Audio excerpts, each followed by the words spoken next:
কবর হলো আখিরাতের প্রথম মঞ্জিল। আল্লাহর হাবিব বলেছেন, এই কবর যারা ভালো হয়ে যাবে, হাসরের ময়দানের প্রত্যেকটা স্টেপ তারা ভালো হয়ে যাবে। এই কবরে যে ধরা খেয়ে যাবে, আখিরাতের প্রত্যেকটা স্টেপে সে ধরা খেয়ে যাবে। এই জন্য নবীর প্রিয় সাহাবী ওই কবর দেখলে তিনি চোখের পানি ফেলে কান্না করতেন। ও আমার যুবক ভাইয়েরা, এই কবরে যাওয়ার আগে আপনাকে আল্লাহ চিনতে হবে। এই কবরে যাওয়ার আগে আপনাকে রাসূল চিনতে হবে। এই কবরে যাওয়ার আগে আপনাকে আল্লাহর বিধান মানতে হবে। আল্লাহ রাব্বুল আলামিন এই পৃথিবীতে আমাদেরকে পাঠিয়েছেন। ও বন্ধু, শুধুমাত্র তাই নয়, আল্লাহ বলছেন, বান্দারে আমি আল্লাহ তোরে বড় মায়া কইরা বানাইছি, কিন্তু কোন জায়গায় কখন মৃত্যু হবে আমি আল্লাহ ছাড়া পৃথিবীর কেউ জানে না। ওয়ামা তাদরি নাফসুম বিআইয়ি আরদিন তামুত। ও বান্দা, তুমি তো জানো না কোন জায়গায় তোমাকে মৃত্যুবরণ করতে হবে, তোমার মরণটা কোন জায়গায় হবে। এখনো তো যখন আমি গাড়ির মধ্যে ছিলাম, বাড়ি থেকে খবর আসছে একজন বাবা আমার মুরিদ, নাম হলো আলফাজউদ্দিন মাস্টার, তার আম্মা দুনিয়া থেকে বিদায় হয়ে গেছে। আরে ভাই, ওনার আম্মা শুনছি 2 দিন আগে হসপিটালে। জিজ্ঞেস করলাম কোথায় মারা গেছে, কয় হুজুর আমার আম্মা বাড়িতে মারা গেছে। I thinking about this position, আমি এই সিচুয়েশনটা নিয়ে একটু চিন্তা করলাম। চিন্তাটা হলো এইরকম, 2 দিন হসপিটালে ছিল, সেই জায়গার মধ্যে তার মৃত্যু হলো না, বাড়ির মধ্যে নিয়ে আসার পরে তার মৃত্যু হলো। আল্লাহ পাকের কথা ইউনিভার্সাল ট্রুথ, কোনো সন্দেহ নাই। তার মরণ ঘরে লেখা আছে, হসপিটালে তার মরণ হবে না। তার মরণ বিদেশে লেখা আছে, তার মরণ কোনো গাড়িতে হবে না। তার মরণ ছাদ থেকে পড়ে লেখা আছে, কিন্তু তার মরণ পানিতে পড়ে হবে না। জবানটা খুলে বলুন, যেই কোন জায়গায় যার যেইভাবে মরণ লেখা আছে, এই মরণটা নির্ধারণ করে রেখেছেন কে? আরো বড় করে বলুন না কে? এই জন্য বাবারা চলে যেতে হবে, কেউ দুনিয়ার মধ্যে থাকবে না গো। এই জন্য আমার যুবক, আল্লাহ বলেন আমি মানুষকে সৃষ্টি করেছি একমাত্র ইবাদতের জন্য। নামাজের মাধ্যমে যে আল্লাহর ইবাদত হয়, রোজার মাধ্যমে সেই রবের ইবাদত হয়, যাকাতের মাধ্যমে সেই আল্লাহর ইবাদত হয়। ও আমার বন্ধুগণ, এ আমার রওজানের বাবা, ও আমার পবিয়ার বাবা, সাতকানিয়ার বাবা, চন্দনাশের বাবা, আওয়াজ করে বলুন হেদায়েতের মালিক কে? এই জন্য আল্লাহ বলেন আমি সৃষ্টি করেছি একমাত্র আমি আল্লাহর গোলামি করার জন্য। বান্দারে, তোমরা যদি আমাকে স্মরণ করো, আমি আল্লাহ তোমাদেরকে স্মরণ করব। আমরা আল্লাহকে স্মরণ করি ইবাদতের মাধ্যমে, আমরা আল্লাহকে স্মরণ করি ইবাদতের মাধ্যমে। আর আল্লাহ আমাদেরকে স্মরণ করবেন রহমত এবং আমাদের গুনাহগুলো ক্ষমা করার মাধ্যমে। জোরে বলুন সুবহানাল্লাহ। এই জন্য আমার চন্দনেশের বাবা, এখন জওয়ানকাল, গায়ে শক্তি আছে, এই শক্তি থাকা অবস্থায় আপনাকে ইবাদত করা লাগবে। ও বন্ধু, যৌবন যার যুদ্ধে যাওয়ার সময় তার, আমার নবী আপনার নবী বলেন হাসরের ময়দান যেদিন কায়েম হবে, 7 প্রকারের মানুষকে আমার আল্লাহ আরশের নিচে ছায়া দিবেন। এর মধ্যে এক শ্রেণী হলো যৌবনকালে যার ইবাদত বেশি। এই জন্য মরার আগে যৌবনকালে যা ইবাদত করার ইচ্ছে মতো করেন, কারণ জওয়ানকালে তেলাওয়াত করলে বড় শান্তি লাগে, জওয়ানকালে রুকু দিতে বড় ভালো লাগে, সিজদা করতে বড় ভালো লাগে, 1 মিনিটের জায়গায় 2 মিনিট দাঁড়ায়া কেরাত পড়তে বড় ভালো লাগে, কিন্তু বার্ধক্যকালে সেই তারতিবের খেলাফ হয়ে যায়।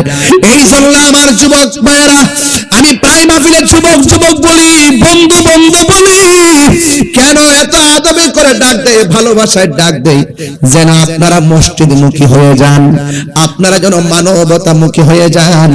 এই জন্য আমি আপনাদেরকে এত মায়া করে ডাকি। বন্ধুরে, ফজরের নামাজের আযান দেয়, তুমি যখন মোবাইলটা বন্ধ করে ঘুমায়া যাও, তখন আমার নবী মদিনা থেকে অনেক বেজার হয়ে যায়। এ উম্মত, তোমরা যখন আমার রবের ইবাদত করো, আমি নবীকে যখন ভালোবাসো, আমি নবীর কাছে বড় শান্তি লাগে। এই জন্য আপনাকে আমাকে ওই কবর দেশে যাওয়ার আগে অত্যন্ত আদবের সাথে আল্লাহর বিধান মানা লাগবে। ভাইয়েরা আমার নবী, আপনার নবী রাহমাতুল লিল আলামিন বলেন, হ্যাঁ পৃথিবীর মানুষ, তোমরা যদি দিনে এবং রাতে 20 বার যদি মরণের কথা খেয়াল করো, ওই দিন যদি তোমাদের মৃত্যু হয়ে যায়, তাইলে মনে রেখো এই মরণটাকে আমার আল্লাহ শহীদের খাতায় লিখে দিবে। আর মায়ার সুরে বলে না সুবহানাল্লাহ। এই জন্য আমার বাবার চন্দনাইশের বাবা, কবর বড় ডেঞ্জারাস, এই কবর বড় সাংঘাতিক। এই কবরের ডানে মাটি, কবরের বামে মাটি, উপরে ছানি, নিচে মাটি। যে কাপড়টা গায়ের মধ্যে লাগাইবো, এই কাপড়টার রং হলো সাদা, এমন সাদা কাপড় যে কাপড়টার মধ্যে কোনো সেলাই নাই, যে কাপড়ের মধ্যে কোনো পকেট নাই, এমন একটা কাপড় আপনার গায়ের মধ্যে লাগাইয়া দিবে। আর এমন একটা ঘরের মধ্যে আপনাকে শোয়া দিবে। এমপি মন্ত্রীর জন্য যে ঘর হবে, রিকশাওয়ালার জন্য সেই ঘরটাই হবে। আপনারা আওয়াজ করে বলুন, এই ঘরটাকে বিল্ডিং না মাটি? আরো বড় করে কোনো বিল্ডিং না মাটি? ভাইরা অনুরোধ করি, এই কবরে যাওয়ার আগে নামাজের দরকার আছে না না? আমার নবী বলে, উম্মত, এই কবরের ভিতরে বেনামাজি হইয়া গেলে এই কবরের ভিতরে শাস্তির কোনো অভাব নাই। এর মধ্যে বেনামাজিকে ভয়ঙ্কর একটা শাস্তি দিবে। এই ডান পাশের মাটি পৃথিবীর এক প্রান্তে চলে যাবে, বাম পাশের মাটি পৃথিবীর আরেক প্রান্তে চলে যাবে, অনেক দূরত্ব হয়ে যাবে। দুই পাশের মাটি এসে আপনার ডান এবং বাম পাশে এমন ভাবে চাপা মারবো, আপনার ডান পাশের হাড্ডিগুলো বাম পাশের হাড্ডির ভিতরে ঢুকে যাবে।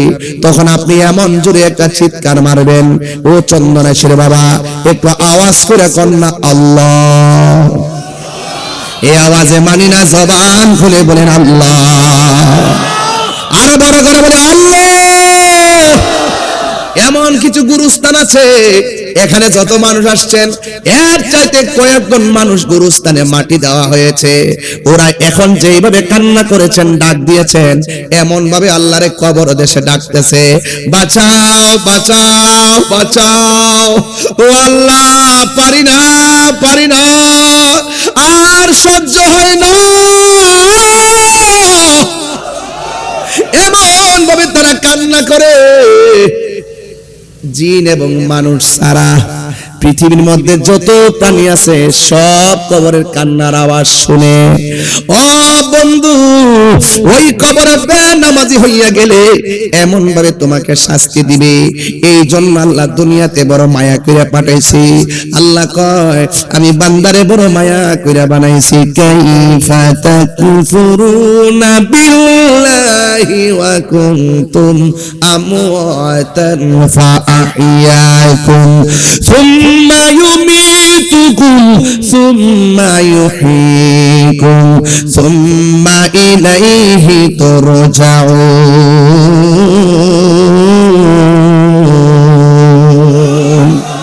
সাউন্ডটা একটু ক্লিয়ার করে দেন, ক্লিয়ার করেন সাউন্ডটা, মনিটর সাউন্ডটা রাখেন। আবার পড়ছি, আপনাদের তেলাওয়াত শোনার পরে আওয়াজটা একটু জোরে করবেন, কারণ তেলাওয়াত শুনলে তো ঈমান বৃদ্ধি পায়, অন্তর তো শান্তি হয়, ঠিক কিনা বলেন? জিকির শুনলে অন্তর শান্তি হয়, তেলাওয়াত করলে ঈমান বৃদ্ধি পায়, কথা বলেন ঠিক কিনা কর? তাহলে আমি যখন তেলাওয়াত করব, আমি তো হাফেজ না, কিছু মাখরাজের ভুল হতে পারে, মদ গুন্নায়াত গাফিগুলো কিছু ভুল হয়, এরপর আপনারা ধরায়া দিয়েন, মন্তব্য করেন না। আমি তো স্বীকার করতেছি আমি পারি না, এরপর চেষ্টা করতেছি, উৎসাহ দেন, হয়ে যাবে, ঠিক হয়ে যাবে। আমি যখন তেলাওয়াত করব, আপনারা জোরে আমার রবকে ডাক দিবেন। আপনার কি বিশ্বাস হয় না? কালকে ওয়াজে ওয়াজ করছিলাম যে একটা হাদিস পড়ছিলাম, হুজুর, হাদিসের মধ্যে লেখা আছে কোরআনের একটা অক্ষর পড়লে একটা সওয়াব দেয়, কিন্তু সওয়াবটা 10 গুণ বাড়ায়া দেয়। আরো বড় করে কোন সুবহানাল্লাহ কোন না? তেলাওয়াত করলে যে সওয়াবটা হয়, শুনলে এই সওয়াবটাই হয়। এই জন্য আপনার তেলাওয়াতটা শুনবেন মহব্বতে, শুকরিয়াতেন আমার রবকে ডাক দিবেন, দেখবেন সাথে সাথে রহমতের দরিয়া হয়ে যাবে। কথা বলেন ঠিক কিনা? কাইফা তাকফুরুনা বিল্লাহি ওয়া কুনতুম আমওয়াতান ফাআহইয়াকুম সুম্মা ইউমীতুকুম সুম্মা ইউহয়ীকুম সুম্মা ইলাইহি তুরজাউন।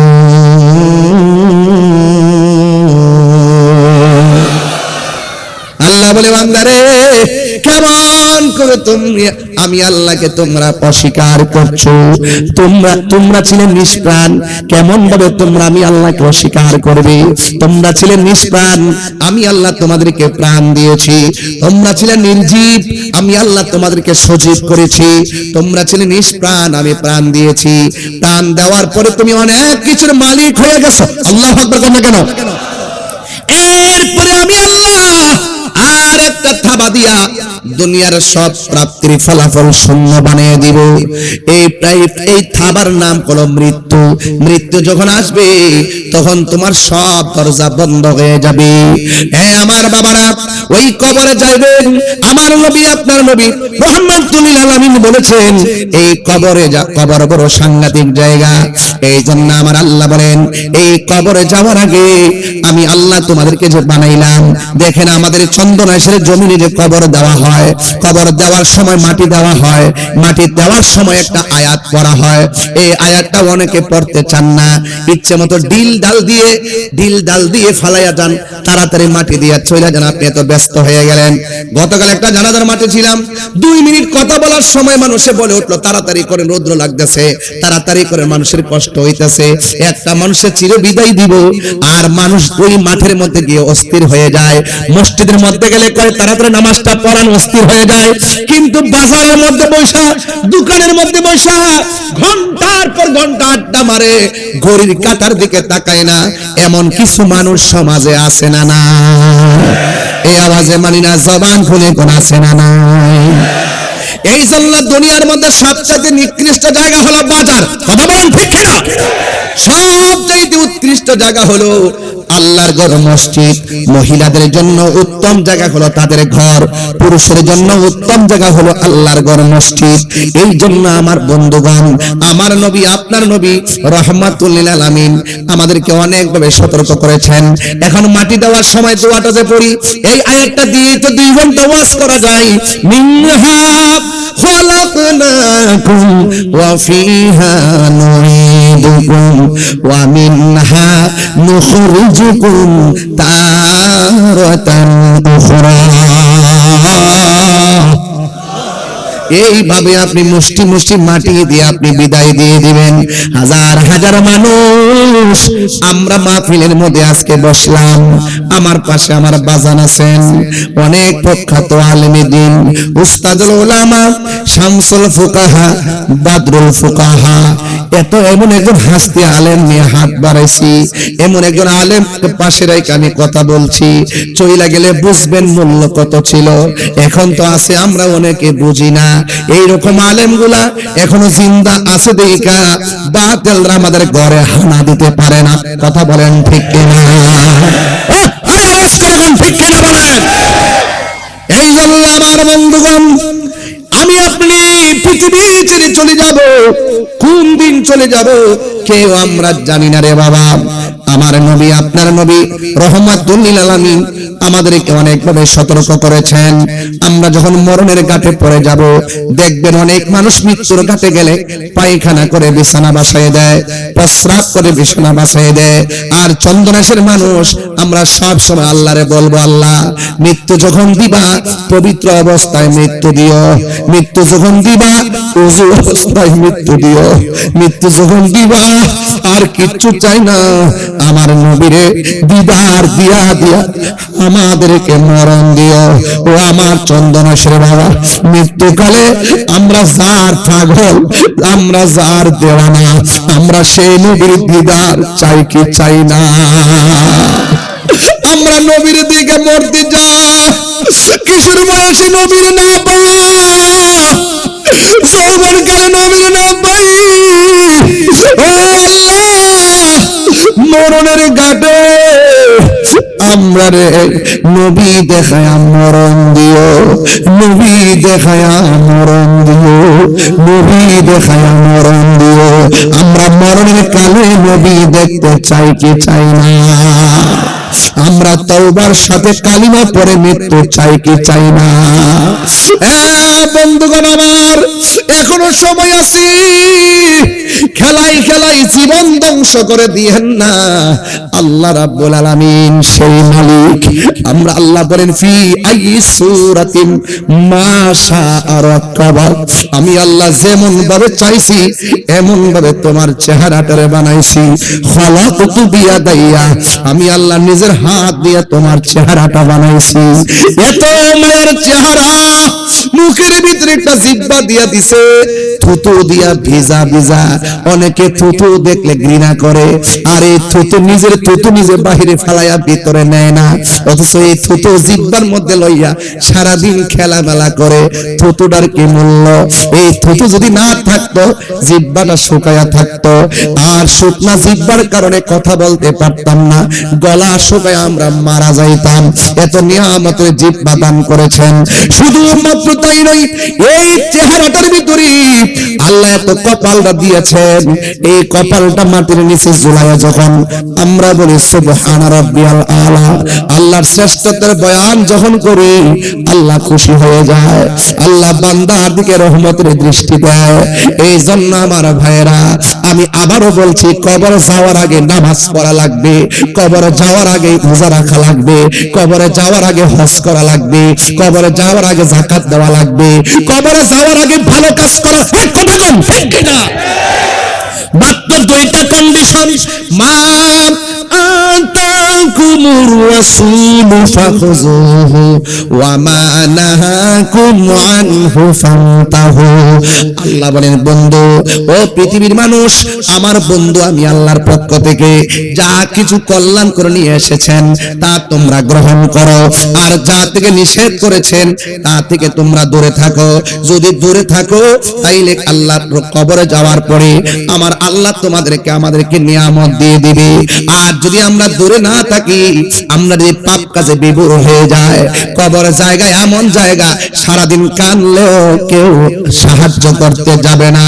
আরে ভাই, পাশে আজকে দেখলাম চট্টগ্রামে পিছনে কোন জায়গা আগুন লাগছে, কোন জায়গা দেখলাম আগুন লাগছে।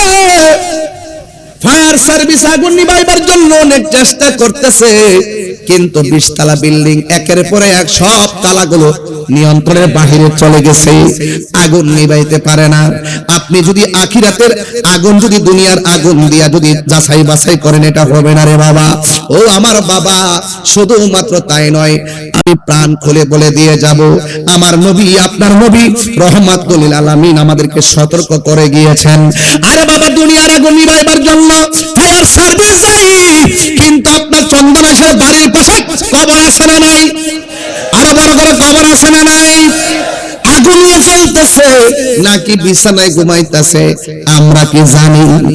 আরো যেরকম জানি, আমার মরণের কতদিন বাকি আমি জানিলাম না গো, আমার মরণের কতদিন বাকি। জানেন আপনারা?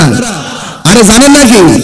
আর আজরাইলা শিয়া যখন হস্তে দিবা ধরি, তখন আমার মনা ভাই করবা পাখি, পাখি প্রাণ পাখি কি, তখন আমার মনা ভাই করবা লুকালুকি আমি জানিলাম না গো, আল্লাহ মরণের কতদিন বাকি, আমার মরণের কতদিন বাকি আমি জানিলাম না গো, আল্লাহ মরণের কতদিন বাকি। এই তো হাদিসটা আমি আজকে কোট করলাম, কইতাম নি বাজান? একটা হাদিসটা বইলা বালাই, কবর বড় সাংঘাতিক। আমার হুজুর এখানে আছেন। আন আনাসিন রাদিয়াল্লাহু তাআলা আনহু قال, হযরতে আনাস রাদিয়াল্লাহু তাআলা আনহু থেকে বর্ণিত, তিনি বলেছেন قال রাসূলুল্লাহ সাল্লাল্লাহু আলাইহি ওয়াসাল্লাম, আমার নবীর নূরানি জবান মুবারক দিয়ে তিনি বলছেন, ইন্নাল আবদা, নিশ্চয়ই বান্দাকে, ইজা বুদিআ ফি কবরিহি, যখন কবরের মধ্যে নামানো হবে, যখন বান্দাকে মৃত্যুর পরে কবরের মধ্যে রাখা হবে, ওয়া তাওয়াল্লা আনহু আসহাবুহু, যখন সাথীগণ তারে কবর দিয়া চলে আসবে। আমরা ব্রাহ্মণবাড়িয়া হলে এমন ভাবে বলতাম, মানুষ আইব রে এক নজর দেখিতে, মানুষ আইব রে, কিন্তু কেউ ঘরে থাকবে না। বন্ধু তোমার দেখতে আসবে, কই আমার কাজ আছে, চলে যায়। জানাজার মাঠে আসবে, আপনাকে জানাজার নামাজটা দিয়া দোয়াও করবে না। কবরে মাটি দেওয়ার সময় গোরস্থানে বন্ধ যায় না, কয় আমার বাজার আছে। আপনারে কবরে দেওয়ার সময় মানুষ আর থাকে না, সবাই যার জন্য চলে যায়। আমার নবী, আপনার নবী বলেন, ইন্নাল আবদা, আমার নবী, আপনার নবী বলতেছেন, আমার নবী বলেন, ইন্নাল আবদা ইজা বুদিআ আলা ফি কবরিহি, যখন মাইয়িতকে মরে যাওয়ার পরে কবরস্থ রাখা হয়, ওয়া তাওয়াল্লা আনহু আসহাবুহু, যখন তার সাথীরা কবর থেকে ফিরে আসে, ইন্নাহু, ওই মৃত্যু ব্যক্তি, লা ইয়াসমাউ কুরআন আলিহিম, পায়ের আওয়াজ শুনতে পায়, পায়ের আওয়াজ শুনতে পায়, পায়ের আওয়াজ শুনতে পায়। ও বন্ধুরে, তারা যে চলে যাইতেছে, বন্ধু বান্ধবের পায়ের আওয়াজ তারা শুনতেছে, চলে যাইতেছে। কেউ গোরস্থানের মধ্যে আর থাকে না রে। 40 কদম হাঁটিয়া আসিবে স্বজন, মুনকার নাকির হাজির হইবে রে তখন। এবার আমার নবী বলতেছেন, আতাহু মালাকানে, ওই কবরের মধ্যে দুইজন ফেরেশতা আসবে, ফায়াকুদানিহি, এবং কবরের মধ্যে যিনি আছেন তাকে উঠায়া বসানো হবে। ফায়াকুলানে, যেই দুইজন কবরে নামছে, তারা জিজ্ঞাসা করবে, মা কুনতা তাকুলু ফি হাযার রাজুলিল মুহাম্মদ, নবী সাল্লাল্লাহু তাআলা আলাইহি ওয়াসাল্লাম সম্পর্কে তুমি কি বলতে? মা হাযার রাজুল, এই ব্যক্তিকে বাজান এই কথা কইতো না রে, জিগাইব নবী সম্পর্কে তুমি কি বলতে। এখন বলতে যাইয়া সুন্নিরা একটু তাবিল করে, সুন্নিরা বোঝাইতে চায় যে কবরে যে বলবে নবী সম্পর্কে কি বলতে, ওয়া মা কুনতা তাকুলু, ওয়া মা কুনতা তাকুলু, এই কথা কইতা না, এই কথা বলবে না, তুমি উনারে চিনোনি। এবার বলবে তুমি তিনি সম্পর্কে কি বলতে, নবীর নূর বলতেনি, নবী গায়েব জানে বলতেনি, নবী হাজার নাজারে বলতেনি, নবী শাফাত করবে বলতেনি, নবী রওজা মুবারকে জিন্দা বলতেনি, যা যা মন চা তা কইতে। এবার দেখেন কি হয়, আমি পরের কথা আগে বোঝাইয়া গেলাম, পরে হাদিসটা শেষে গেলে ইনশাআল্লাহ অবশ্যই বুঝতে ফেলবেন কি বলতে চাইতেছি। বলা হচ্ছে, মা কুনতা তাকুলু ফি হাযার রাজুলিল মুহাম্মদ সাল্লাল্লাহু তাআলা আলাইহি ওয়াসাল্লাম, নবী সম্পর্কে তুমি কি বলতে। এই যে নবী সম্পর্কে তুমি কি বলতে, যারা হাজার রাজুল বোঝে না, তিলকার রাজুল বোঝে না, তারা হাজার নাজার বোঝে না। What is the difference between haza and al-farqu bainal haza wa tazalika? হাজা এবং জালিকার মধ্যে পার্থক্য কি, এটা এরা জানে না। কথা বলেন ঠিক কি না রে বাবা? এই জন্য সেদিকে যাব না, আকীদার ওয়াজ করব আরেকদিন। আকীদার ওয়াজ এখন করব না, শুধু বুঝাইয়া দিয়া যায়। যখন তার প্রশ্ন করবে এই লোক সম্পর্কে তুমি কি বলতে, যদি ফা আম্মাল মুমিন, যদি লোকটা মুমিন হয়, ফায়াকুলু, সে বলবে, আশহাদু আন্নাহু আব্দুল্লাহি ওয়া রাসূলুহু, আমি সাক্ষ্য দিচ্ছি তিনি আল্লাহর বন্ধু এবং তার রাসূল। তিনি আল্লাহর বন্ধু, বিয়াদবরা কইব আল্লাহর বান্দা, আমরা কই বন্ধু। এখানে পার্থক্য, বিয়াদবরা কয় ফাও মুবারক, আমরা বলি কদম মুবারক। বিয়াদবরা বলে কফাল মুবারক, আমরা বলি সের মুবারক। বিয়াদবরা বলে ঘাম মুবারক, আমরা বলি পসিনা মুবারক। বিয়াদবরা বলে সাংবাদিক, আমরা বলি বার্তা বাহক। কথা বলেন ঠিক কিনা? পার্থক্য বোঝেন না আপনারা? আজ থেকে বহুত বছর আগে তারা আমার নবীজিকে পিওনো পর্যন্ত বলছে, হুজুর পিওনো পর্যন্ত বলছে। ওরা আপনারা তো সংগ্রাম করছেন হুজুর সারা জীবন এদের সাথে, এরা সারা জীবন বলছে নবী রওজা মুবারকে মরে পচে মাটির সঙ্গে মিশে গেছে। আমাদের আকাবেররা দলিল দিতে দিতে এই শেষ বয়সে দেখতে ফেলাইছে, ওরা এখন নবীজিকে জিন্দা নবী মানে। এই যুবক ভাইরা হাত তুলে বলো ঠিক কিনা বলো? সুন্নাহ কি দালালের জন্য কথা বলে? সুন্নাহ দলিলের জন্য কথা বলে, ঠিক কিনা বলেন? এই ওয়াজ আমি বাংলা করে গেছি, বাংলা ভাষায় এই ওয়াজগুলো করছি। বাংলা ভাষায় বলার পরে আমাকে বলতো না কিচ্ছা কাহিনী কর, আরে বেটা চন্দ্রের সিটিভিনে শোন, আমার পাশে জাইদ মাহের একজন আলেম দিন উস্তাদুল উলামা আব্দুল ফুকাহা শামসুল উলামা ভাষা আছে। আমি যে 11 ওয়াক্ত তুলতেছি, একটা ওয়াক্ত মন করে তুলছি না, কথা বলেন ঠিক কিনা?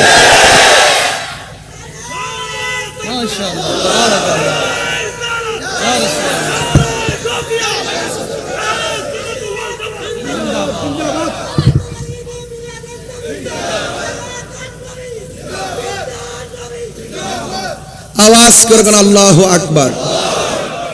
একদিন মাটির ভেতরে হবে গো রে মনা আমার, কেন বাঁধো দালান ঘর রে মনা আমার, কেন বাঁধো দালান ঘর।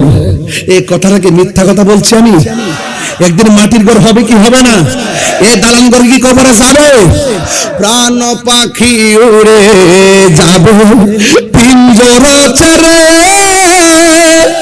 ধরা দেবে শুনে রবে তুমি যাবে চল, বন্ধু বান্ধব যত অতাপিতা তার শত্রু হয়ে যাবে সবই তোমার পরে মন আমার, কেমন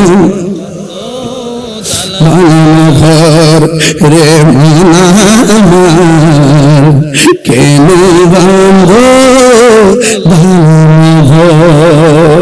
যুবকরা গান বলে উড়িয়ে দিও না, একটু চিন্তা করো আমি কি বলেছি।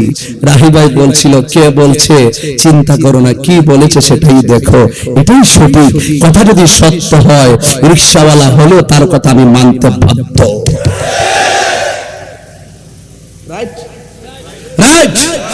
ছোট্ট সন্তানটা ছেলেটাও যদি বলে হক কথা, আমি সেটা মানতে বাধ্য ভাই, আমি এটা মানতে বাধ্য। সবার আগে আমি একজন মানুষ, এই মানুষটাকে আল্লাহ মায়া করে বানাইছে, ঠিক কিনা বলেন? গর্ববোধ করি যে মুসলমানের ঘরে জন্মগ্রহণ করেছি। হিন্দুদের কথা বলি, আমরা ইমানদার কথা বলি, ঠিক কিনা? এই জন্য বলা হচ্ছে ফা আম্মাল মুমিন। আপনাদের কষ্ট হচ্ছে বোধহয়, বেশি লম্বা হয়ে যাচ্ছে ওয়াজ, আর একটু সামনে যাব ইনশাআল্লাহ। আপনাদের ধৈর্য কি আছে ইনশাআল্লাহ? রাত্র তো অনেক বেশি হয়ে যাচ্ছে, কষ্ট হচ্ছে আপনাদের। ফা আম্মাল মুমিন, যদি চন্দনাইশের প্রেমিকটা মুমিন হয়, সুবহানাল্লাহ কথা। এই যে মুরব্বী বসে রয়েছে না, চোখের পানি ফালায় চল চল করে কাঁদতেছে, বাবা এখন বসতে পারতেছেন না, বুড়া মানুষ তো বেহেশতে যাইতো না। হাদিস শরীফে দেখছি, আমার হুজুর এখানে আছে, 33 বছরের জওয়ান বানায় আল্লাহ বেহেশতে পাঠাই দিল। আল্লাহু আকবার বলেন না কেন?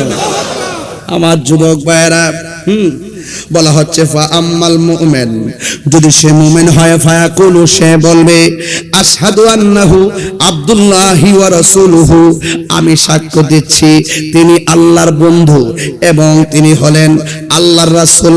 ফায়ুকালু লাহু, তাকে বলা হবে, কাকে? দুইজন ফেরেশতা মাইয়াতকে বলবে, সে তখন জিন্দা, ওই কবরবাসীকে বলবে ইলা মাকুনজুর ইলা মাকআদিকা মিনান নার, তোমার জায়গা থেকে ওই দিকে জাহান্নামের দিকে লক্ষ্য করো, জাহান্নামের দিকে লক্ষ্য করবে। এরপরে বলা হলো কদ আবদালাকাল্লাহু বিহি মাকআদাম মিনাল জান্নাহ, এই জায়গাটা জাহান্নাম। আবদালাকা বদল থেকে বদল। আল্লাহ রাব্বুল আলামিন সাক্ষ্য সঠিক হওয়ার কারণে আর তোমার জবাবটা সঠিক হওয়ার কারণে আল্লাহ রাব্বুল আলামিন ওই জাহান্নামের চিত্র বদল করে জায়গাটাকে জান্নাতের বাসস্থান বানায়া দিয়েছে। আর বলবেন আল্লাহু আকবার।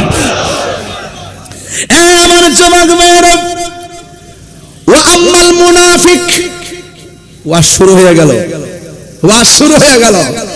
বাংলাদেশের এখন দেখবেন বাজান, মুখের ভাষা অনেক সুন্দর, পাগড়ি টাগড়ি চোখ, আই কইতাছি বাজান বলতেছি এটার জন্য বাজানে ধরে লিছে কেসটা কোন দিকে যাইলাম বলে ধরে ফলাইছে কেসটা যে চেহারা বড় সুন্দর, দাড়ি টুপি অনেক সুন্দর এবং তাদের নামাজ কালাম দ্বীনের কথার অভাব নেই, এরপরে তারা ছলে বলে কৌশলে মুসলমান নৃত্যের জলাঞ্জলি দিয়ে ওই পূজা মণ্ডপে গিয়ে মূর্তি পিছনে রেখে তারা মানুষের সাবধান মুসলমান সাবধান কয় মুদ্রার এপিট ওপিট বলে।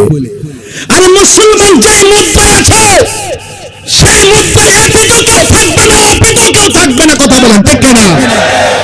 মুসলমানদের আবার এপিট আর ওপিট কি? মুসলমান একটা ঘর, মুসলমান একটা প্ল্যাটফর্ম, মুসলমান একটা অস্তিত্বের জায়গা, সেই জায়গাকে জলাঞ্জলি দেওয়া যাবে না। আমাদের সুন্নিদের কনসেপ্ট কি? হিন্দুরা এই দেশে শান্তিতে বসবাস করবে, তাদের নিরাপত্তা আমরা ইনশাআল্লাহ দিব, এরা এদের পূজা করবে, আমরা আমাদের মাহফিল করব, নামাজ পড়ব, কথা বলেন ঠিক কিনা বলেন? হ্যাঁ, এই জন্য রমজান মাসে কি তাদের পূজা করতে পারে না? কথা পারে কি না? তাদের পূজা তারা করবে, কিন্তু আমরা আমাদের রোজা রাখবো। কিন্তু আমি এই কথা বলতে পারবো না যে এপিট আর ওপিট, রোজা আর পূজা এপিট আর ওপিট, এই মন গড়া ব্যাখ্যা দিয়া ইসলাম চলে না, কথা বলেন ঠিক কিনা? যুবক ভাইয়ের আমার, আমি আরো আপনাকে সেভ করে দিচ্ছি, কথা বলতে সংযত হয়ে কথা বলবেন। আপনারা এতদিন কি বললেন আর এখন কি করছেন? জাতি এখন আস্তে আস্তে বুঝতেছে, আর তাহিরি তো আগে থেকে বোঝা শুরু করছে। আমি তো জানি ওরা কি করতেছে, ওদের মধ্যেই তো ABCD, কিন্তু মনে রাখবেন সুন্নিরা জানে আপনাদের অবস্থান কতটুকু। হয়তো আপনারা গুপ্ত রাজনীতি করেন, গুপ্ত রাজনীতি করে এক এক সময় এক এক লুঙ্গির তলে ঢুকেন, ঢুকে ঢুকে চা বিস্কিট খান, এটা কেউ না জানলেও আমরা জানি। আপনারাই খালাম্মা ডাকেন, আপনারাই শাশুড়ি ডাকেন, আপনারাই জননী ডাকেন, আপনারাই কাকি আম্মা ডাকেন, আবার আপনারাই তাদের মাথার উপরে আবার আসর হয়ে বসেন, আবার বান্ডেল দিলে আবার কোলাকুলি করেন। এই দ্বিচারিতা আমরা পারবো না, এই জন্য বলছি আম্মাল মুনাফিক। তার মানে বোঝা গেল কবরের ভিতরে যে মুনাফিকরা ধরা খাবে, আমার রাসূল এখানে শুধু কাফের বলে নাই, বলছে মুনাফিক। ওয়া আম্মাল মুনাফিক ওয়াল কাফের, আর কবরের মানুষটা যদি মুনাফিক হয় কাফের হয়, দুইটা শব্দ পাশাপাশি, রাসূল বলছেন কাফেরের চাইতে মুনাফিক আরো ভয়ঙ্কর, ঠিক কিনা বলেন? ইন্নাল মুনাফিকিনা ফি দারকিল আসফালি মিনান নার, জাহান্নামের সর্বনিম্ন স্তরে মুনাফিকরা বাস করবে, ঠিক কিনা বলেন? বলা হচ্ছে ওয়া আম্মাল মুনাফিক ওয়াল কাফির, কবরের মানুষটা যদি ইয়া হয় মুনাফিক এবং কাফের হয়, ফায়ুকালু লাহু, তাকে বলা হবে, কি বলা হবে? মা কুনতা তাকুলু ফি হাযার রাজুল, এই লোক সম্পর্কে অর্থাৎ নবী সম্পর্কে দুনিয়ায় তুমি কি বলতে? তখন সে বলবে ফায়াকুলু, অতঃপর সে বলবে লা আদ্রি, আমি জানি না, কুনতু আকুলু, আমি ওই কথাই বলতাম, মা ইয়াকুলুন নাস, মানুষে যা বলতো আমি তাই বলতাম, যা বলতো তাই বলতাম। দেখবেন আমার দেশের মধ্যে অনেক বড় বড় দলের বড় বড় নেতা আছে, ওকুল জাল হক ওয়া জাকাল বাতরু, কি জানে কইলো বুঝলাম না কিছু।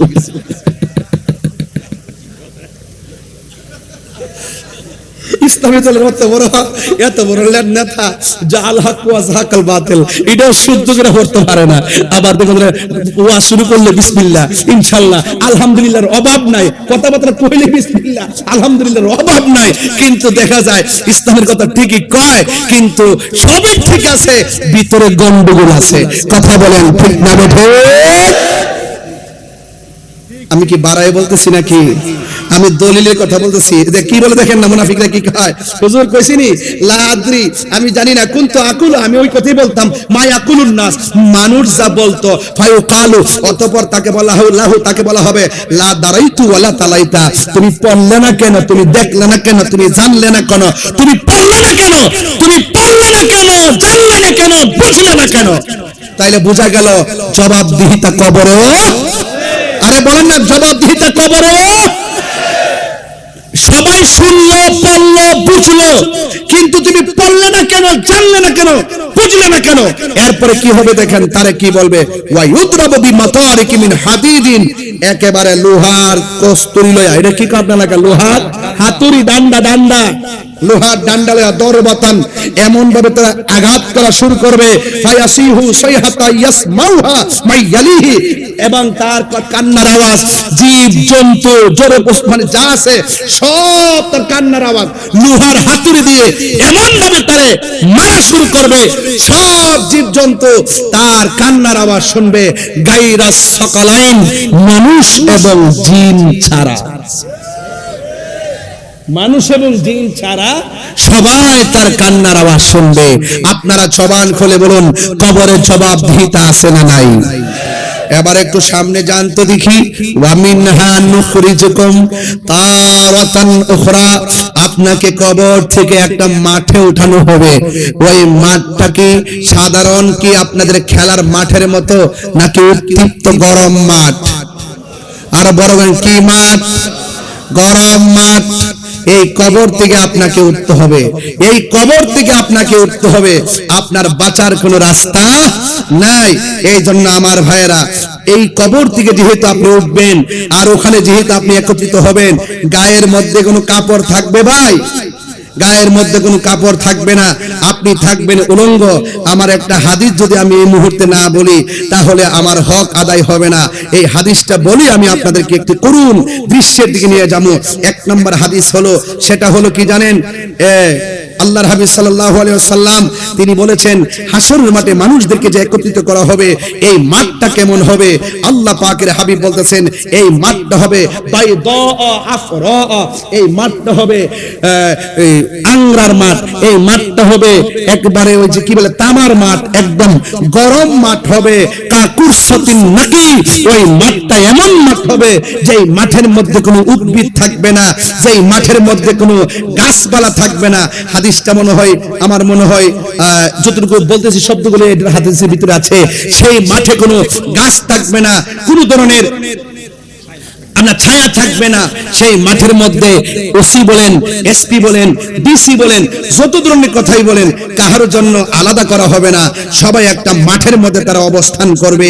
রাসূল আয়েশা সিদ্দিকা রাদিয়াল্লাহু তাআলা আনহা বলেন, আল্লাহর হাবিব সাল্লাল্লাহু আলাইহি ওয়াসাল্লামকে আল্লাহর রাসূল সাল্লাল্লাহু আলাইহি ওয়াসাল্লাম বলেন, আয়েশা রে, হাসরের মাঠে আমার মনে হয় হাসরের মাঠে আল্লাহর হাবিব বলছেন, হাসরের মাঠে সব মানুষ পায়ের মধ্যে জুতা ছাড়া এবং গায়ের মধ্যে কাপড় ছাড়া খতনাবিহীন অবস্থায় তারা হাসরের মাঠে উঠবে। আয়েশা সিদ্দিকা বলেন, ইয়া রাসূলুল্লাহ, এটা কেমন একটা মাঠ, লজ্জাস্কর মাঠ, সেখানে একজন আরেকজনকে দেখবে। আল্লাহর হাবিব বললেন, আয়েশা না, এটা এমন একটা মাঠ হবে রে, একটা সেকেন্ডের জন্য কাহারো দিকে তাকাইবা কোনো সময় পাবে না। সেই মাঠটা হলো হাসরের ময়দান। আর নামাজ এমন একটা বন্দিগি, ওই মাঠের মধ্যে সর্বপ্রথম হিসাব নেওয়া হবে। নামাজের হিসাব। আমার চন্দনেশের বাবা, জবানটা খুলে বলুন, আমরা নামাজ চাই কি চাই না? এই আওয়াজে মানি না, জোরে বলে চাই কি চাই না? যদি নামাজ চেতে হয় তাহলে আজকে থেকে তো ওয়াদা করতে হবে, আমরা নামাজ পড়বো ইনশাআল্লাহ। রাসূল বলেন, ওই হাসরের মাঠে এক শ্রেণীর মানুষের নখগুলো থাকবে তামার নখ। কিসের নখ? তামার নখ থাকবে। এই তামার নখ দিয়ে তাদের চেহারার গোশতগুলো টেনে টেনে ভক্ষণ করবে। রাসূলুল্লাহকে প্রশ্ন করা হয়, ইয়া রাসূলুল্লাহ, এদের নখগুলো কেন এত বড় বড়? আর নখগুলো হলো তামার আর পিতলের, আর এই নখ দিয়ে তাদের গালের গোশত নিজেরাই নিজে গোশত খুলছে এবং তাদের চেহারার চামড়া ছিঁড়ছে। ওরা কারা? রাসূল বলেন, এরা হলো, আল্লাহ বলবেন, ও বন্ধু, এরা হলো দুনিয়ার ওই সমস্ত বান্দা যারা গীবত করত। আপনারা বলেন, চন্দনায় সে গীবত আছে না নাই? মুনাফিকি আছে না নাই? এবং এই মুনাফিকদের শাস্তিও আছে না নাই?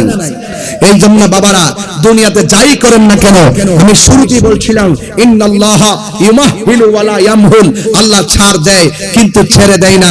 নামাজ পড়ো নাই, দুনিয়ায় ঘুমাইছো, অসুবিধা হয় নাই, ঘুমাইছো, অসুবিধা হয় নাই, ব্যবসা করছো, অসুবিধা হয় নাই, আল্লাহ ছাড় দিয়েছেন। কিন্তু হাসরের মাঠে নামাজের হিসাব না দিয়া এক চুল পরিমাণ এক অগ্রসর হওয়া যাবে না। সেই মাঠটা হলো হাসরের ময়দান। কথা বলেন ঠিক কিনা? আজকে এখানে যারা আসছেন, হাসরের মাঠে আরেকটা ভয়াবহ চিত্র হলো, কিছু কিছু নারীদেরকে, যেহেতু মা বোনরা পর্দার আড়ালে আছেন, কিছু কিছু মা বোনদেরকে আল্লাহ রাব্বুল আলামিন হাসরের মাঠে মাথার চুলগুলো উপরে ঝুলিয়ে পাগুলো নিচে ঝুলিয়ে রাখা হবে। জিজ্ঞেস করা হবে তারা কারা? কয় তারা হলো দুনিয়ার ওই সমস্ত নারী যারা বেপরদায় চলাফেরা করত, যারা স্বামীর অবাধ্যচারিতায় চলাফেরা করত। আমার চন্দনেশ্বর মা, বিদায় বেলায় কথা এতটুকুই বলবো, আমরা যতই এই দুনিয়াদারি করি না কেন, আল্লাহর হুকুমের লঙ্ঘন করব না, আল্লাহর বিধানের লঙ্ঘন করব না। কেন?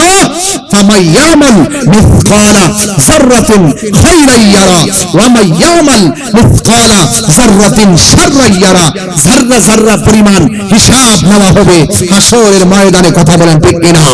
তাই সব জায়গায় দুনিয়া বলি, কবর বলি, মরণ বলি, হাসর বলি, মিজান বলি, পুলসিরাত বলি, সব জায়গায় আমার নবীর আমার নবীর সেই ভালোবাসা, নবীর মর্যাদা আছে না নাই? আরো বড় করে আছে না নাই? এই জন্য আমি বলতেই হয়, আমি মদিনার পাগল, আমি নবীজির পাগল, আমি মদিনার পাগল, আমি নবীজির পাগল। মদিনার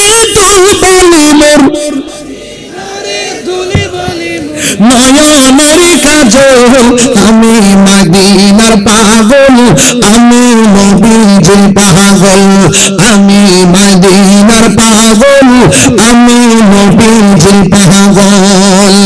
আমার জিকির নবী নবী, দুই চোখে মদিনার ছবি। সুবহানাল্লাহ কয় রে। আমার জিকির নবী নবী,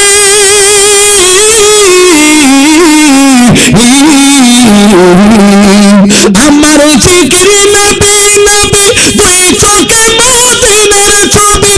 নবীর প্রেমে দিতে রাজি, নবীর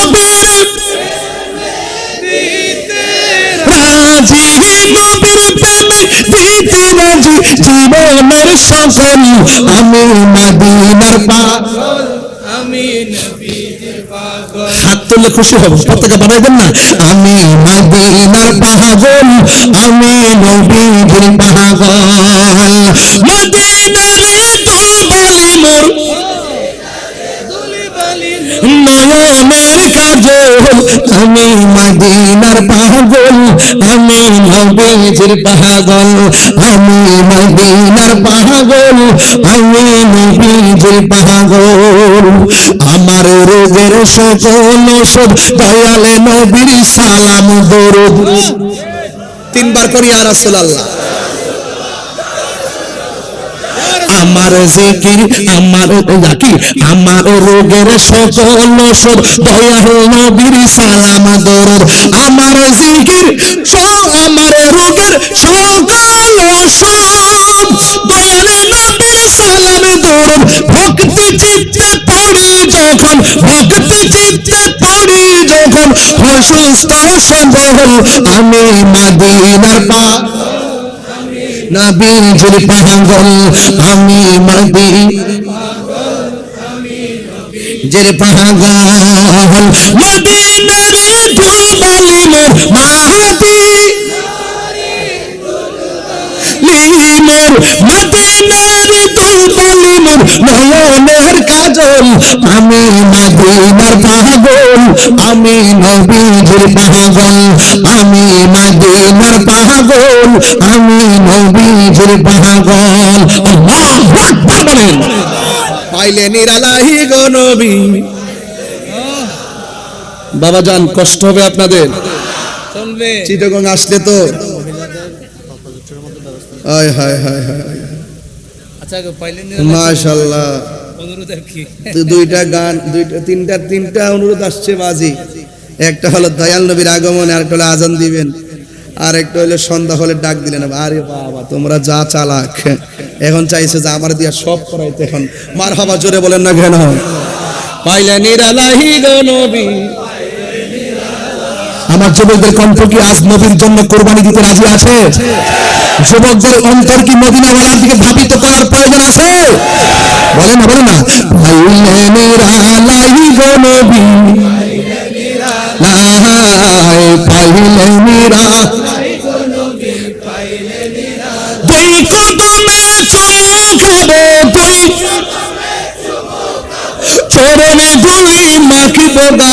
পাইলে নিরা পাইলে নিরালাই পাইলে নিরা আমার নবী নূরের নবী আমার নবী জিন্দা নবী ঠিক না আমার নবী নূরের নবী আমার নবী জিন্দা নবী বলো আমার নবী আমার নবী জিন্দা নবী দয়া করে থাইকো নবী মরহমের বেলায় বলো না দয়া থাইকো নবী মরহমের বেলায় পাইলে নিরা পাইলে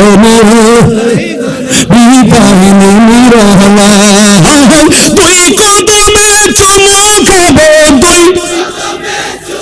খাবো চরণে ধুলি মাখিব পাইলে নিরা পাইলে নিরা। এটা আমার ওয়াজের সাথে গজলটা মিলাইলাম, আসল কথা বলে দিই রাহি ভাই। আরে কোটি মহা সরের দিনে কাতরাবে আমার নূর নবী বিহীনে।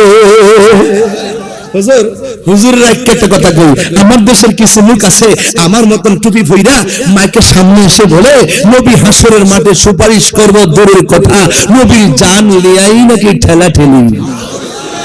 নাউজুবিল্লাহ তিনবার কই।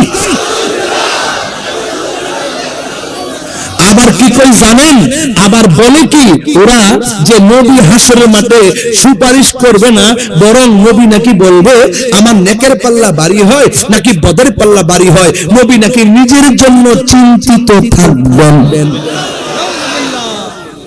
নাউজুবিল্লাহ।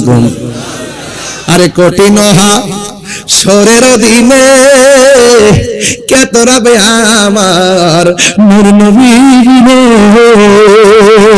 ঠিক না।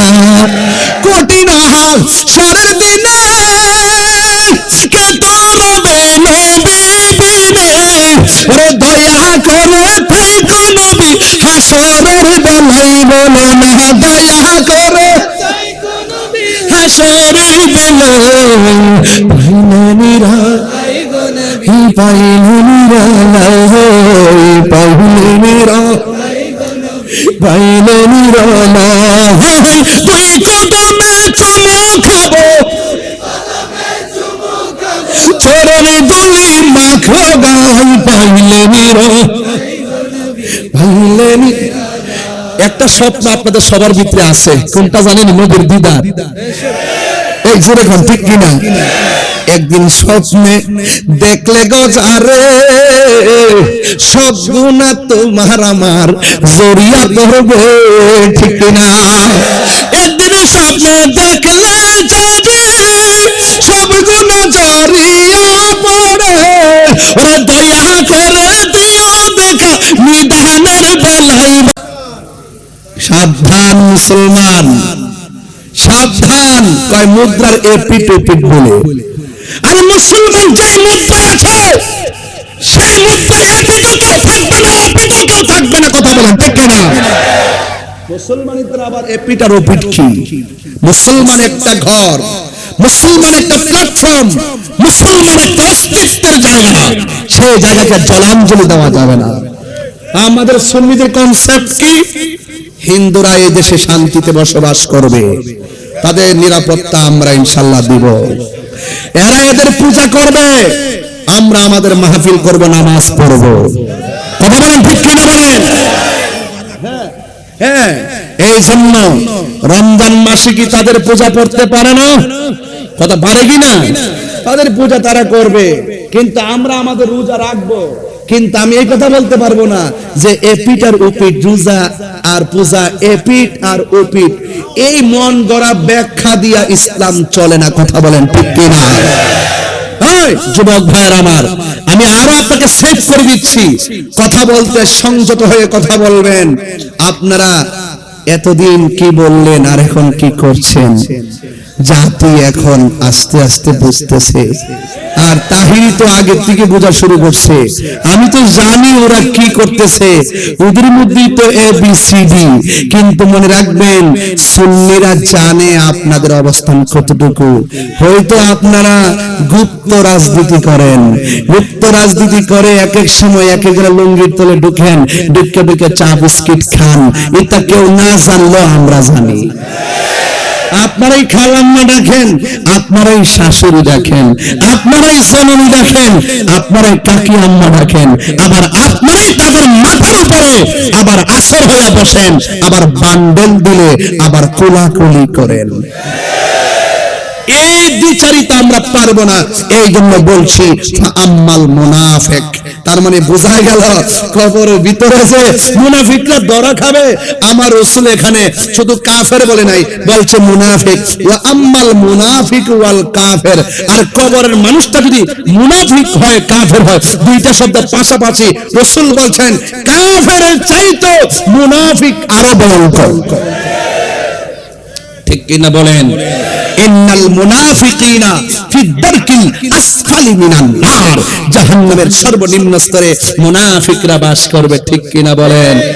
বলা হচ্ছে ওয়া আম্মাল মুনাফিক ওয়াল কাফির, কবরের মানুষটা যদি ইয়া হয় মুনাফিক এবং কাফের হয়, ফায়ুকালু লাহু, তাকে বলা হবে, কি বলা হবে? মা কুনতা তাকুলু ফি হাযার রাজুল, এই লোক সম্পর্কে অর্থাৎ নবী সম্পর্কে দুনিয়ায় তুমি কি বলতে? তখন সে বলবে ফায়াকুলু, অতঃপর সে বলবে লা আদ্রি, আমি জানি না, কুনতু আকুলু, আমি ওই কথাই বলতাম, মা ইয়াকুলুন নাস, মানুষে যা বলতো আমি তাই বলতাম, যা বলতো তাই বলতাম। দেখবেন আমার দেশের মধ্যে অনেক বড় বড় দলের বড় বড় নেতা আছে, ওকুল জাল হক তো ওয়াজাকুল বাতরু, কি জানে কইলো, বুঝলাম না কিছু।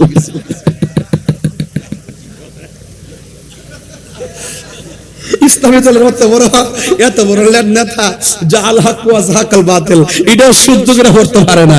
আবার দেখুন ওয়া শুরু করলে বিসমিল্লাহ, ইনশাআল্লাহ, আলহামদুলিল্লাহর অভাব নাই, কথাবার্তা কইলে বিসমিল্লাহ, আলহামদুলিল্লাহর অভাব নাই।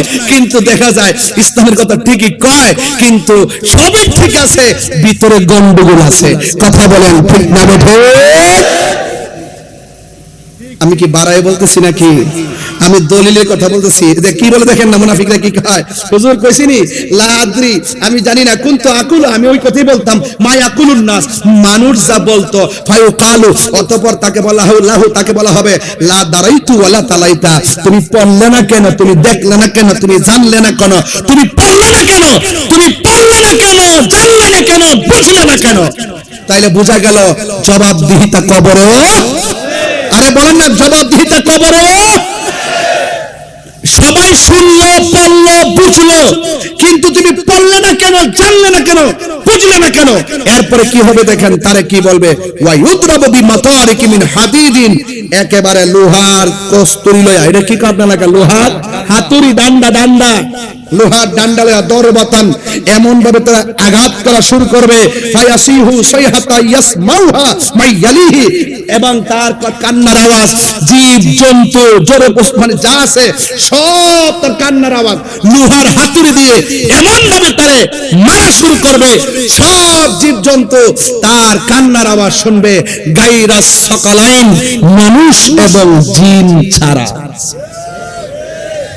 মানুষ এবং জিন ছাড়া সবাই তার কান্নার আওয়াজ শুনবে। আপনারা জবান খুলে বলুন, কবরে জবাবদিহিতা আছে না নাই? এবার একটু সামনে জানতে দেখি, ওয়া মিনহা নুখরিজুকুম তারাতান উখরা, আপনাকে কবর থেকে একটা মাঠে উঠানো হবে। ওই মাঠটা কি সাধারণ কি আপনাদের খেলার মাঠের মতো, নাকি উত্তপ্ত গরম মাঠ? আর বড় কি মাঠ? গরম মাঠ। এই কবর থেকে আপনাকে উঠতে হবে, এই কবর থেকে আপনাকে উঠতে হবে, আপনার বাঁচার কোনো রাস্তা নাই। এই জন্য আমার ভাইয়েরা, এই কবর থেকে যেহেতু আপনি উঠবেন, আর ওখানে যেহেতু আপনি একত্রিত হবেন, গায়ের মধ্যে কোনো কাপড় থাকবে ভাই? গায়ের মধ্যে কোনো কাপড় থাকবে না, আপনি থাকবেন উলঙ্গ। আমার একটা হাদিস যদি আমি এই মুহূর্তে না বলি তাহলে আমার হক আদায় হবে না। এই হাদিসটা বলি আমি আপনাদেরকে একটু করুন দৃশ্যের দিকে নিয়ে যাবো। এক নম্বর হাদিস হলো, সেটা হলো কি জানেন, আল্লাহর হাবিব সাল্লাল্লাহু আলাইহি ওয়াসাল্লাম তিনি বলেছেন হাসরের মাঠে মানুষদেরকে যে একত্রিত করা হবে এই মাঠটা কেমন হবে। আল্লাহ পাকের হাবিব বলতেছেন এই মাঠটা হবে বাইদা আফরা, এই মাঠটা হবে আংরার মাঠ, এই মাঠটা হবে একবারে ওই যে কি বলে তামার মাঠ, একদম গরম মাঠ হবে।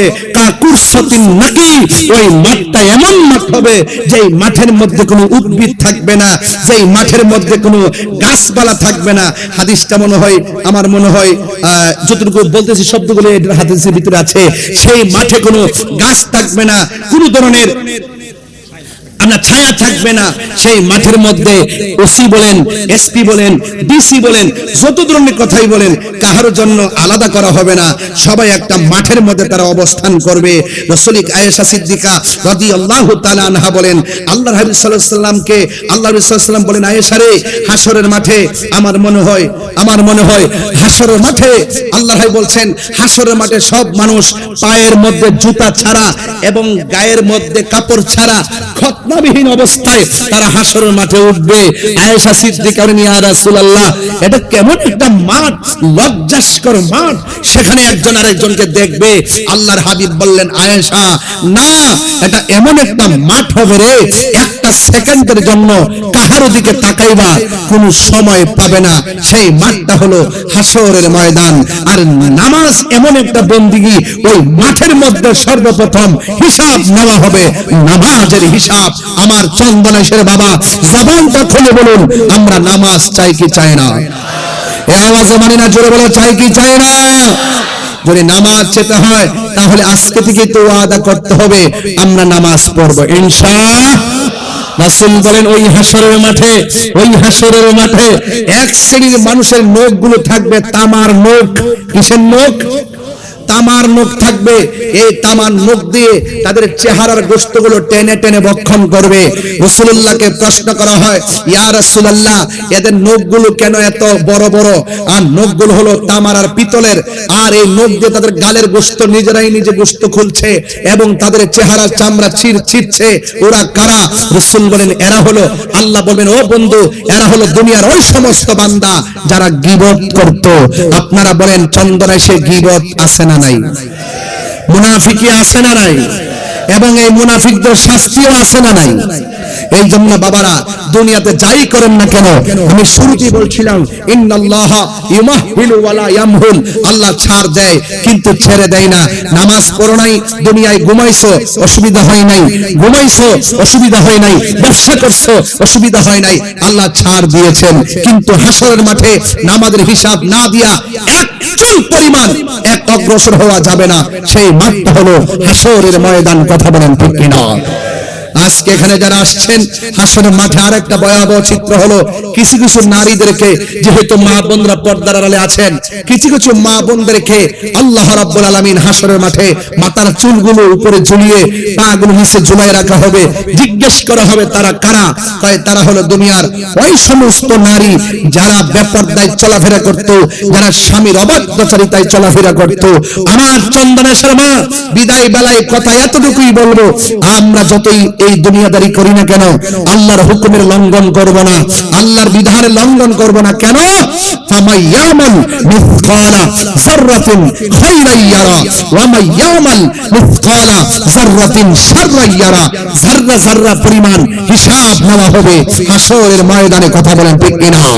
তাই সব জায়গায় দুনিয়া বলি, কবর বলি, মরণ বলি, হাসর বলি, মিজান বলি, পুলসিরাত বলি, সব জায়গায় আমার নবীর আমার নবীর সেই ভালোবাসা, নবীর মর্যাদা আছে না নাই? আরো বড় করে আছে না নাই? এই জন্য আমি বলতেই হয়, আমি মদিনার পাগল, আমি নবীজির পাগল, আমি মদিনার পাগল, আমি নবীজির পাগল। মদিনার দুলবলি মোর, নয়নের কাজল, আমি মদিনার পাগল, আমি নবীজির পাগল। পাগল, আমি মদিনার পাগল, আমি নবীজির পাগল। আমার জিকির নবী নবী, দুই চোখে মদিনার ছবি। সুবহানাল্লাহ কয় রে। আমার জিকির নবী নবী,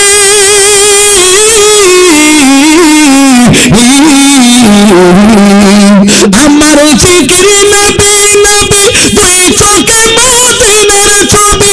নবীর প্রেমে দিতে রাজি, নবীর রাজি, নবীর প্রেমে দিতে রাজি, জীবনের সকল। আমি মদিনার পাগল, আমি নবীজির পাগল। হাত তুললে খুশি হব, পতাকা বানাইবেন না। আমি মদিনার পাগল, আমি নবীজির পাগল। মদিনারে দুলবালি মোর নয়নের কাজল, আমি মদিনার পাগল, আমি নবীজির পাগল। আমি মদিনার পাগল, আমি নবীজির পাগল। আমার রোগের সকল ওষুধ, দয়ালে নবীর সালাম দরুদ। তিনবার করি ইয়া রাসূলুল্লাহ। আমার জিকির, আমার জাকির, আমার রোগের সকল ওষুধ, দয়াল নবীর সালাম দরুদ।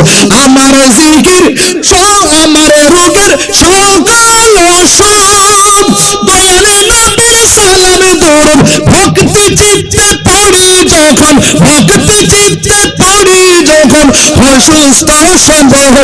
আমি মদিনার পাগল, নবীজির পাগল।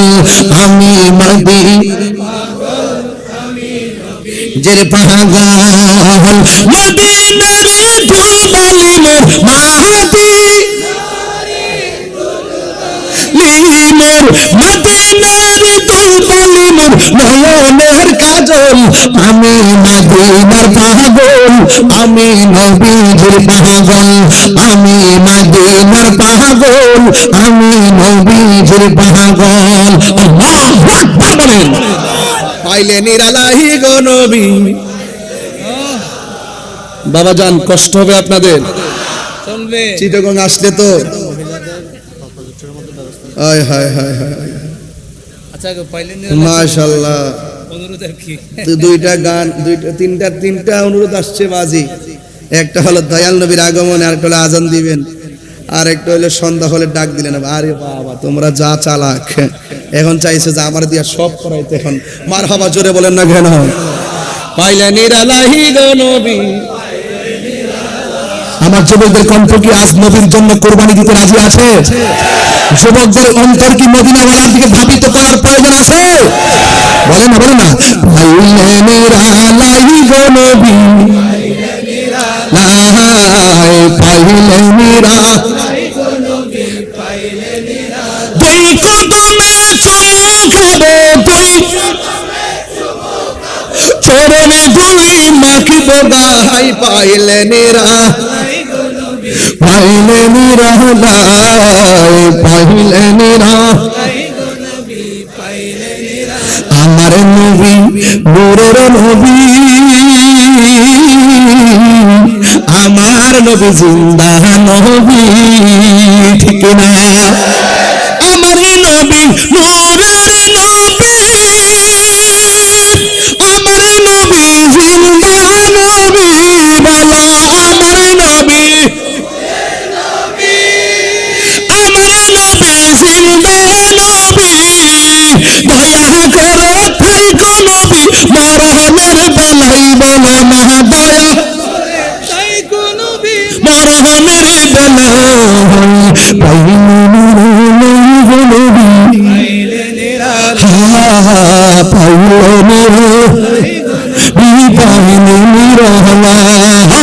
তুই কদমে চুমু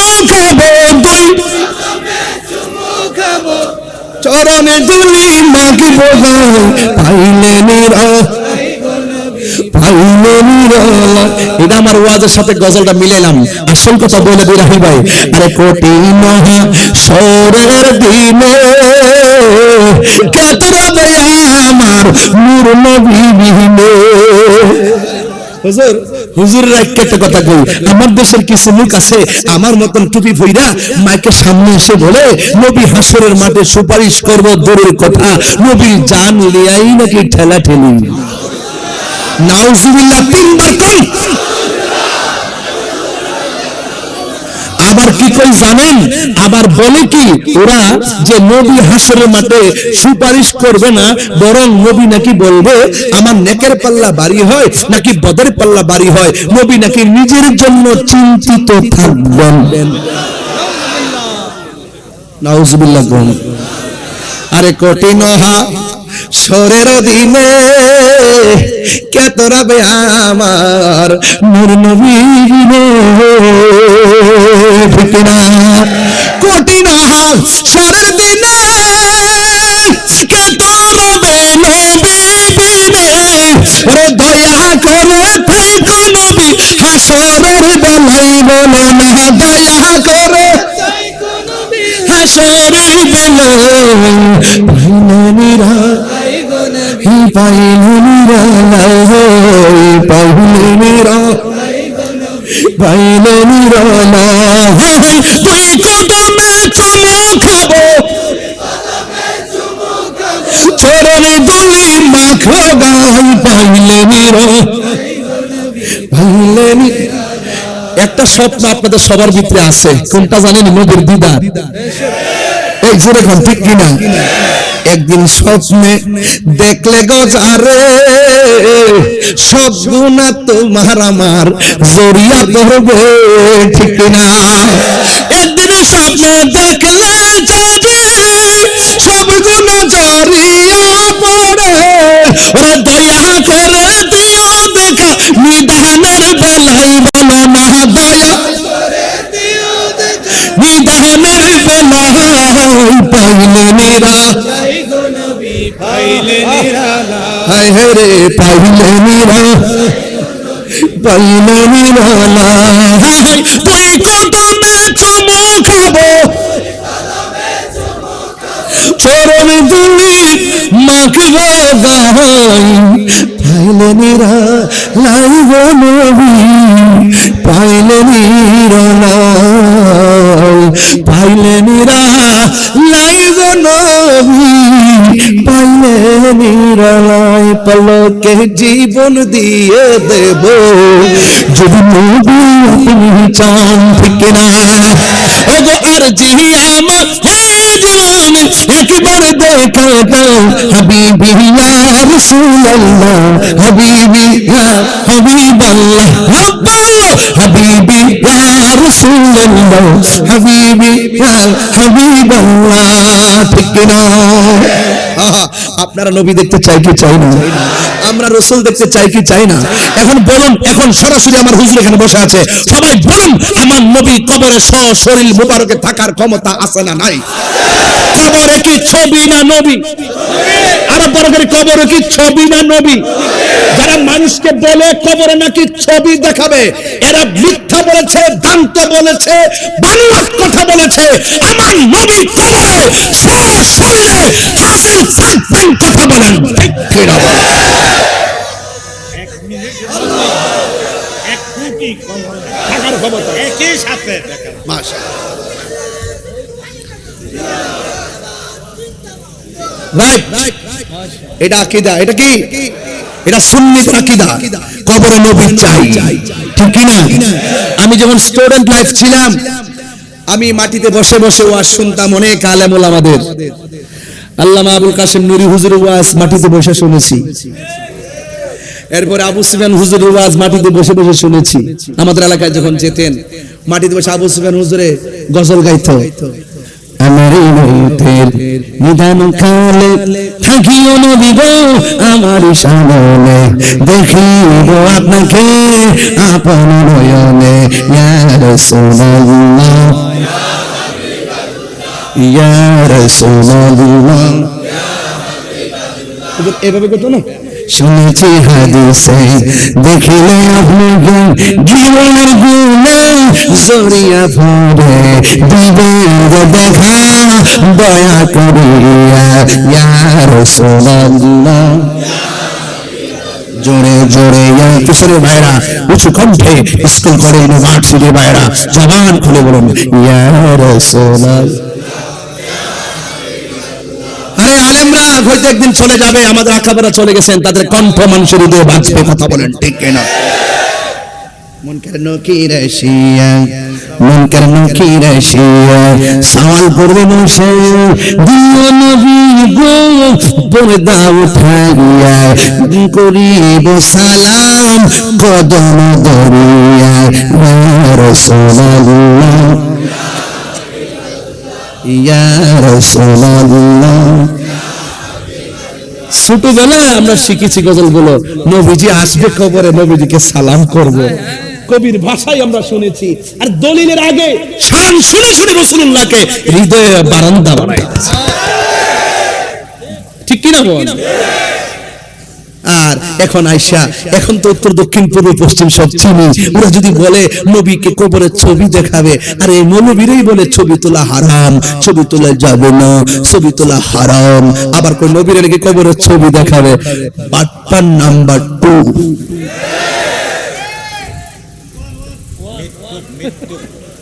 মিথ্যুক কাযাব, ঠিক কি না বলেন? মুনাফিক, আরো জুড়ে আবু সুফিয়ান হুজুর বলিলে মুনাফিক মুনাফিক, এমনি মুনাফিক মানে কি একবারে কফলটা দিলেন। বলুন কবরে কি ছবি না নবী? আমি অনেক কথা বলে ফেলছি আজকে, এত চিল্লায় যে ওয়াজ করবো আমি নিজেও ভাবি নাই। আমি স্টেজ ওঠার পর দেখতেছি যে ওই কেমন লাগে, গলা কেমন লাগে, পরে আদা লবণ আনা ইসলাম ঠিকই, কিন্তু আদা লবণ দেখতে দেখতে ওই যে গলার কথা বলে গেছি, রাহিবার দিকে চাইতে চাইতে গজলে কয়েকটা গায়ে লাগছি। আমার যে কইছে গজল গাইছি, এই লোকটা আবার আসে গারা ছিল, গাড়িতে বসে গজল গাইলে চোখের পানি ফালায় কান্দে, এই যে রাহিবার। আমি যখন গজল গাইতে কান্দে, আরে কি এমন ভাবে, ওই কোন গজল গাইছিলাম না মনে আসেনি? গাড়ি জিজ্ঞাসিলাম ওই দিন, না না মুজিকুফাতে গাইছি, আরেকটা গজল গাইছিলাম গাড়িতে ওই দিন, ওই যে আমরা এই পতেঙ্গা দিকে যাওয়ার সময় একটা গজল গাই। যাই হোক, সে কোন বন্ধু হলো বেশি বিশ্বস্ত, কার কাছে সব কথা বলা যায়, কার কাছে সব ব্যথা বলা যায়, হওয়া যায় বেশি বিশ্বস্ত, তার নাম আহমদ বড় বিশ্বস্ত। এমপি মন্ত্রী ওসিডিসি বক্তা তক্তা কেউ কবরে আপন হবে না, যিনি কবরে আপন হবে তিনি মদিনাওয়ালা। আশা বলিব কিন্তু তোমায়, এটা আল্লামা নুরুল হুজুরের গান। আরে মোবাইলটা ওই যে আগে তো আমি 1100 টাকার মোবাইল চালাইতাম, রিংটোন দিতাম আর কি, এটা শুনতাম কল দিলে, আর কইতাম বেশি বেশি বেশি বেশি কল দে যাতে এটা শুনতাম পারি মোবাইলে। আমি ধরতাম না, ফোন ধরতাম না, আমার কল দে শুধু হুজুরের গজলটা শুনি, কলজাটা ছিড়া জাগারে বেটা। শুনিব কিন্তু তোমায় ভুলতে পারি না, সোনার মদিনা আমার সব ভুলিব কিন্তু তোমায় ভুলতে পারি না, বলুন কিন্তু তোমায় ভুলতে পারি না,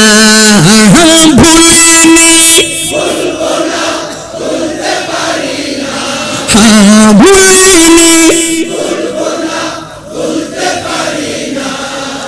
সব ভুলিব, বলুন সব ভুলিব, আর শোনো আল্লাহর চেয়ে দামি তুমি হও, খোদার সৃষ্টিতে তুমি শ্রেষ্ঠ ভূমি হও, আর শোনো আল্লাহর চেয়ে দামি তুমি হও, খোদার সৃষ্টিতে তুমি শ্রেষ্ঠ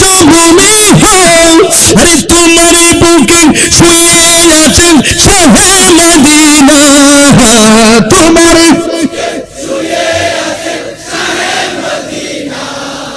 সব ভুলিব কিন্তু তোমায় ভুলতে পারি না, সব ভুলিব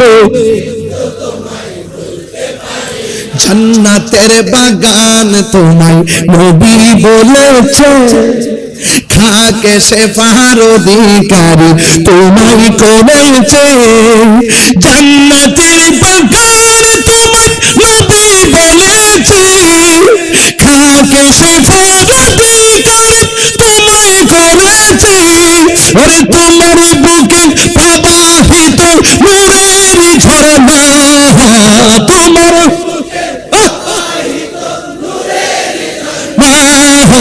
সব ভুলিব না বলুন, সব ভুলিব কিন্তু তুমি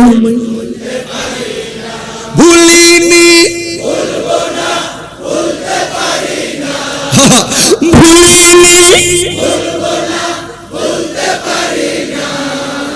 সব ভুলিব কিন্তু তোমায় ভুলতে পারি না, বলুন সব ভুলিব কিন্তু তুমি ভুলতে পারি না, ঠিক না? আমরা নবীর শাফাত চাই কি চাই না? রাসূলুল্লাহ সুপারিশ করার ক্ষমতা আছে না নাই? দলিল কি দলিল?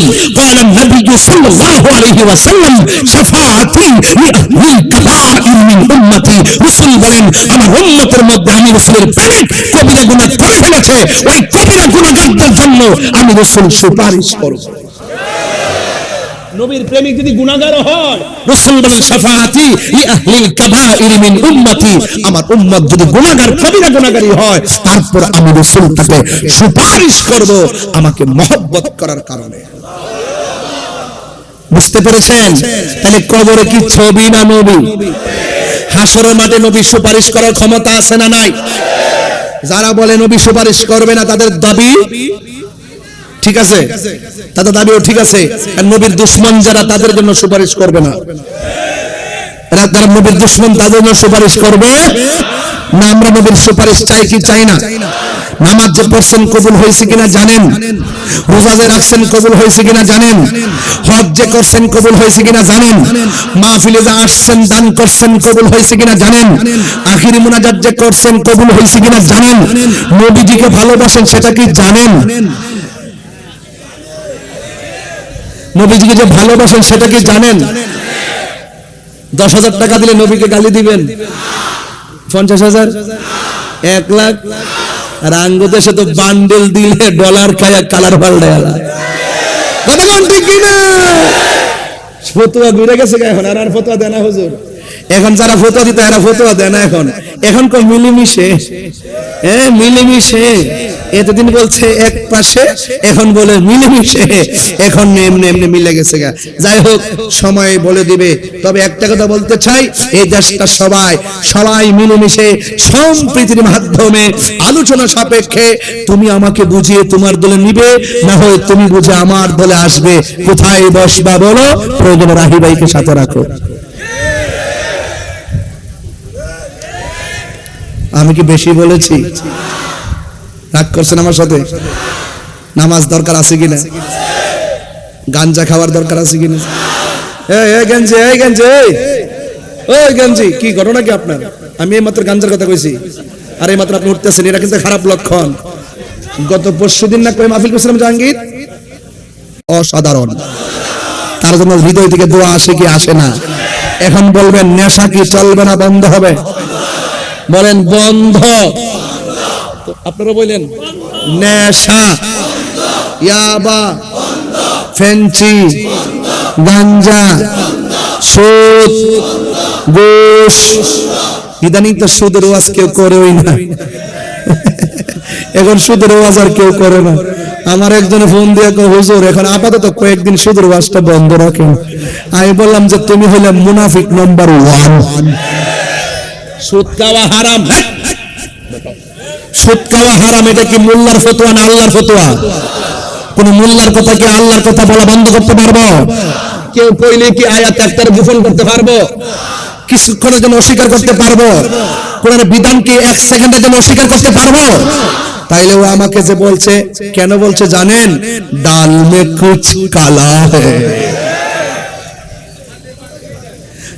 ইদানিং কিছু টাকা খায়া দুয়ার ভাষা পাল্টাই গেছে গা।